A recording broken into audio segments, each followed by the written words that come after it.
want to show you today is a couple of different ways that we could make grids to help with our page layout. I usually use Adobe InDesign when I'm laying out pages, and they have some really nice guide tools, but to make guides that are going to function as a grid that we want to use to do it a little bit differently here. So I want to show you some of the steps that I use when I'm making a grid. Sometimes if I'm going to just leave it as lines and boxes and things like that, I will put it on a bottom layer, but since I'm going to turn these into guides, I'm just going to do it on my main layer. So this is a tabloid size page. It's in the landscape layout, and the reason I did that is because if this was our final project and we wanted to make it in landscape because it matches the magazine dimensions better, this is probably what I would do. So I'm going to start out by giving this a 1/2" border all the way around. One of the easiest ways to do that is take my shapes tool and draw out a rectangle, and I can make it 1 inch less in each direction.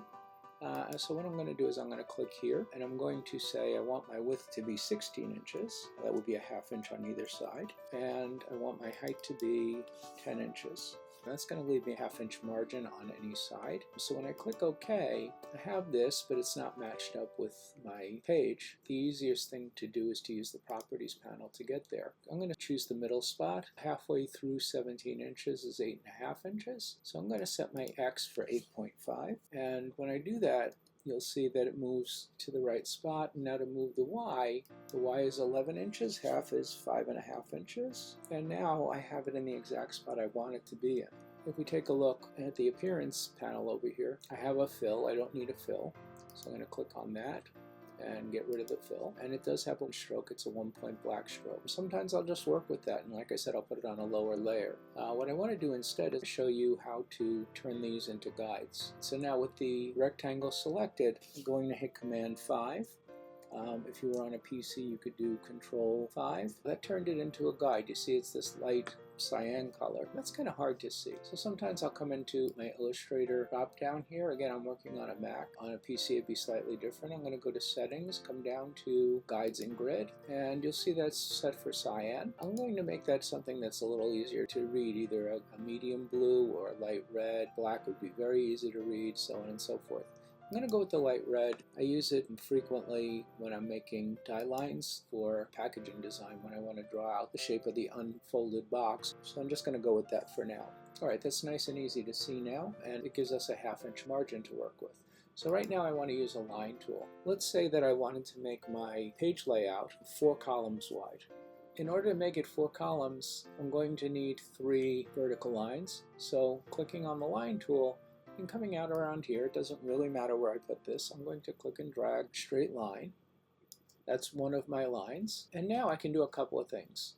I can go to my select tool, hold down Option or Alt if you are on a PC, and you see you get the double arrow there. That means it's going to duplicate it, so I can click and just drag it out. And then I'll do the same again. So now I have the 3 lines I need, but they're probably not exactly in the right spot. So I got to do a little calculating here. The middle spot, we already said that was going to be 8.5 inches.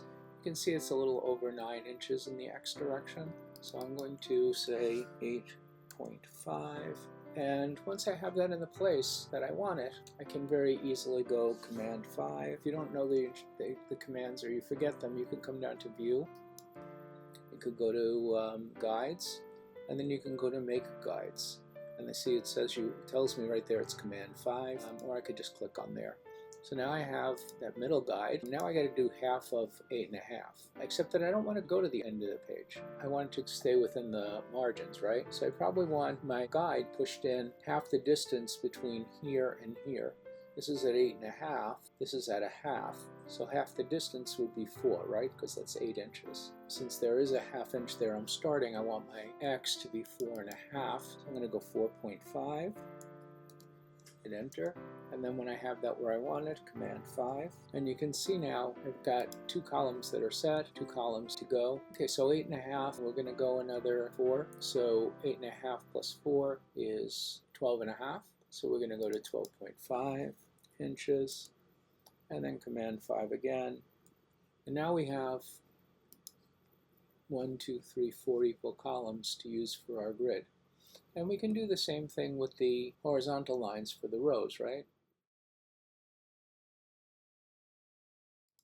we now have a nice grid with 4 rows and 4 columns, and that can help us lay out our design pretty well. So this is one style of a grid that we can use. I often mention to people to use gutter space. This one is not giving me much gutter space, right? These are just lines. So what I could do is I could adjust these, make sure that your guides are not locked. They wouldn't have selected like that if they were. I'm going to go down to View, Guides, and you see it says Lock Guides. That means they're unlocked, so I can move them now. Let's say I wanted to make a 1/4 inch gutter between the 2 boxes. Instead of 3 inches, I'm going to drop it by 1/8 of an inch.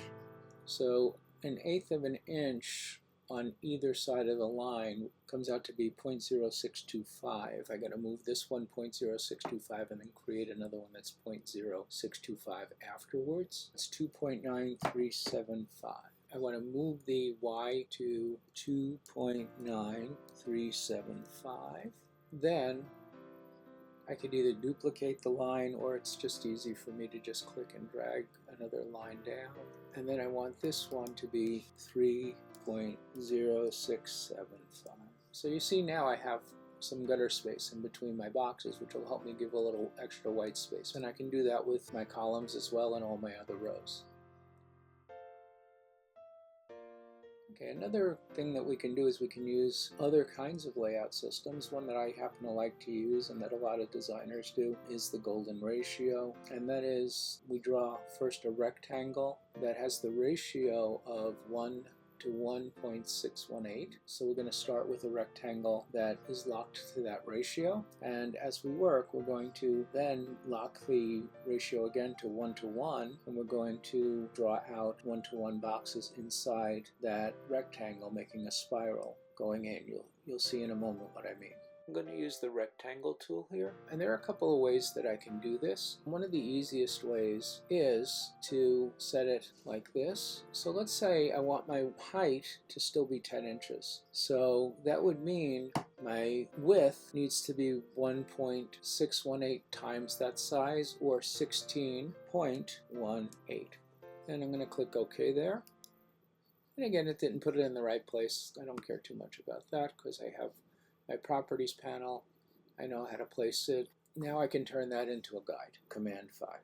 This is very similar to what we did before, except that this isn't 16 inches, it's a little wider. So we have bigger margins at the top and the bottom. What I want to do is I want to come back to this tool, and I want to draw out a square that is 10 inches by 10 inches. I can do that and move it into place, but the easy thing would be to hold Shift as I drag and bring it right to the other line, and I'll turn that into, then I can do that the rest of the way in. Rectangle tool, hold Shift,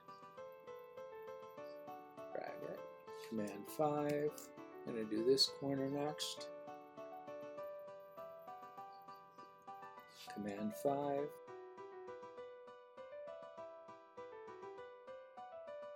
and then Command 5, and we can even go to this one next, Command 5, and if I wanted to, I can do this one too. So basically what we have is a big kind of rounded seashell shape, and that's a shape in nature that people find very pleasing to the eye. So when we use this method, we're making guides that will help us make a pleasing design to people's eye.